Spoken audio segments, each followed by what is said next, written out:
আসসালামু আলাইকুম প্রিয় ব্রাজিল ফুটবল ফ্যান্স। দর্শক, আপনারা সকলে জানেন চলতি মাসের 7 তারিখ ইকুয়েডরের বিপক্ষে এবং 11 তারিখ কিন্তু প্যারাগুয়ের বিপক্ষে ব্রাজিল 2026 বিশ্বকাপের বাছাই পর্বের দুটি ম্যাচ খেলবে। আর এই মহাগুরুত্বপূর্ণ দুটি ম্যাচকে সামনে রেখে কিন্তু ডরিবাল জুনিয়র অনেক সিনিয়র খেলোয়াড় ছাড়াই কিন্তু তার স্কোয়াডটা তিনি ঘোষণা করেছেন এবং এই স্কোয়াড গঠন করার পর কিন্তু অনেক বেশি তর্ক হয়েছে, আলোচনা হয়েছে, নানা সমালোচনা হয়েছে। তবে যাই হোক, শেষ পর্যন্ত কিন্তু এই দলটা নিয়েই কিন্তু ডরিবাল জুনিয়র ইকুয়েডর এবং প্যারাগুয়ের বিপক্ষে মাঠে নামবে। মূলত এই দুটি ম্যাচে কিন্তু ব্রাজিলের শুরুর একাদশটা কেমন হবে এরকম একটা প্রতিবেদন প্রকাশ করেছে ব্রাজিলের সবচেয়ে বিখ্যাত গণমাধ্যম গ্লোবো স্পোর্টস। মূলত গ্লোবো স্পোর্টস তাদের একটা পোস্টের মাধ্যমে কিন্তু ব্রাজিলের শুরুর একাদশটা প্রকাশ করেছে। তো চলুন আমরা দেখি শুরুর একাদশে গ্লোবো স্পোর্টস কাদেরকে রেখেছে।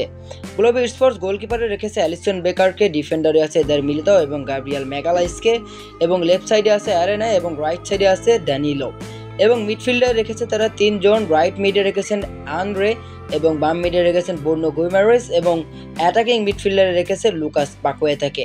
রাইট উইঙ্গে রদ্রিগো, মাঝখানে এনরিক এবং লেফট সাইডে কিন্তু ভিনিসিয়াস জুনিয়র।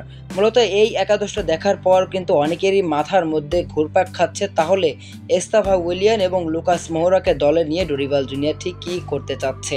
কেননা আবার এদিকে কিন্তু পেদ্রো ইনজুরিতে পড়ে গিয়েছে। আপনারা জানেন পেদ্রো থাকলে হয়তোবা পেদ্রোকে দিয়ে স্টার্ট করলে ভালো হতো, এনরিক পরে সুপার সাব হিসাবেও কিন্তু খেলতে পারতো।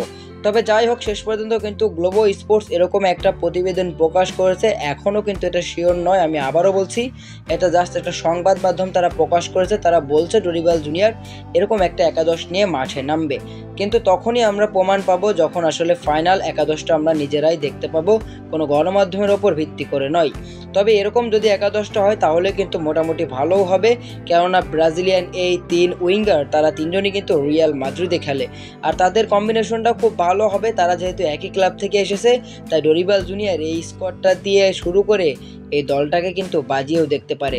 তো দর্শক, আপনার এই শুরুর একাদশটি কেমন লেগেছে? গ্লোবো স্পোর্টসের সাথে আপনি কি একমত, নাকি এরকম শুরুর একাদশ নিয়ে কি ডরিবাল জুনিয়রের ইকুয়েডরের বিপক্ষে নামা ঠিক হবে, নাকি আরও কিছু চেঞ্জের দরকার ছিল এই একাদশে?